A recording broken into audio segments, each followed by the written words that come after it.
Hey, what's going on, everybody? My name is Matt Jarbo. This is the Mundane Matt channel. And yesterday I posted a video about how Saudi Arabia had banned 47 video games like The Witcher 3, Assassin's Creed 2, and Grand Theft Auto 5. And the article that I was reading from was pulling from a New York Times piece about how the reason for this was, in fact, the Blue Whale Social Media Challenge. Now, if you don't know what the Blue Whale Social Media Challenge is, essentially it's a series of challenges that take place over a span of a couple weeks, where that's meant to essentially kind of just break the player. It's not even a player, the victim. It's a victim. Break the victim down into a person that is very open to suggestion, and the very end result of getting to the end of the game, winning the Blue Whale Social Media Challenge, is to kill yourself. And this, of course, is coming after massive amounts of sleep deprivation and acts of self-harm in order to gain the acceptance and approval of the people who are running the game. It's a very terrible thing. It's a very real thing. And the article had basically framed it that two boys had died in Saudi Arabia, one age 12 and the other age 13, as a result of playing this. And then the Saudi Arabian government decided to react by banning these games. It seemed like a bit of a believable story, given how Saudi Arabia is. It's how very restrictive their country is. I mean, like I said, they just gave women the right to drive last year, but they've always had the right to throw gays off of rooftops. That hasn't changed. It's not a good place to be if you like human rights. I'm just saying. So it kind of seemed like this would be something that would be normal. Like, that's how I took it. And I might've been coming at it from my own bias. Clearly I have it. I will fully admit that. But I was wrong. The article was wrong. The New York Times and many other outlets got it wrong. And we've actually had a bit of an update coming here from One Angry Gamer, saying the Associated Press published a story on July 16th titled "Saudi Arabia Bans Many Video Games After Children's Deaths."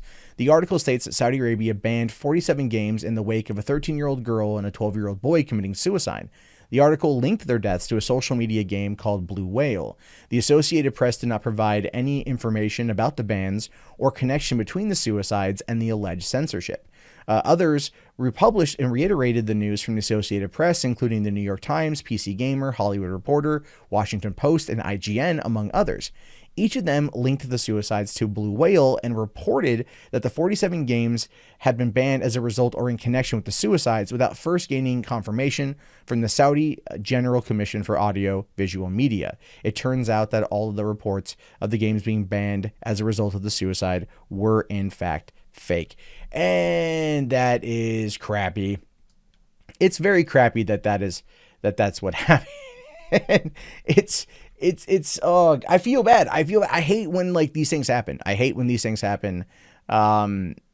Because it's like, all of these outlets are covering it, and the AP published it first, and they're pretty standard in terms of being the norm, or being kind of like, the good guys here. But I guess everyone makes mistakes. At least now other people are catching up on it. So earlier I pulled my video down, and I'm addressing it here in this video. But the article itself does go on to explain a bit more, saying that Ubisoft's head of communication for the UAE, Malek Tahafa, attempted to correct Tafaha, I'm mispronouncing that, sorry, attempted to correct the record and get media outlets to amend or retract the stories, notifying them that the games had already been banned and it had nothing to do with Blue Whale or the child suicides.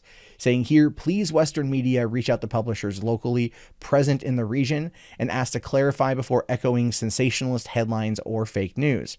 Yes, these games were banned at their launch, and it was not because of Blue Whale or suicide. It's due to sexual context.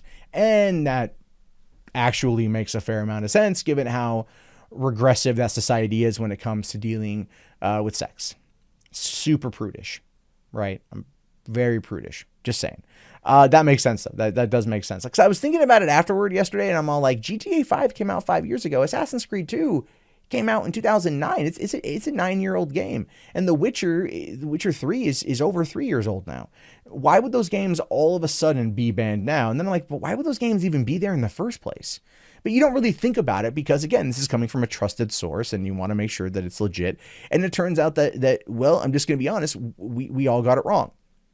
We all got it wrong. And so when I was notified of this issue this morning, of the truth, pulled my video down. I wanted to issue this one as a way to very much kind of come back and say, look, this is my bad. I made a mistake on this one. Clearly, the suicides were not linked to Blue Whale, even though in reality that has happened. So that does feel like it's the norm. Maybe the suicides were linked to Blue Whale, but not the banning of the games. I don't know. This whole thing is confusing to me. Someone somewhere down the line really screwed up and really dropped the ball. And at this point, this is where we are. So yes, there you have it there. Egg on my face, fully own it, fully accept it. And I put it to you. What are your thoughts on this one? Do you think that, what do you think? I don't really have any questions to ask because it's not really a question that I can ask you guys. Just leave your comments below. Thumbs up if you like. Subscribe if you're new. And I'll talk to you guys later. Have a great day and peace out. If you enjoyed this video, please consider becoming a patron today for just $1 per month over at patreon.com/MundaneMatt.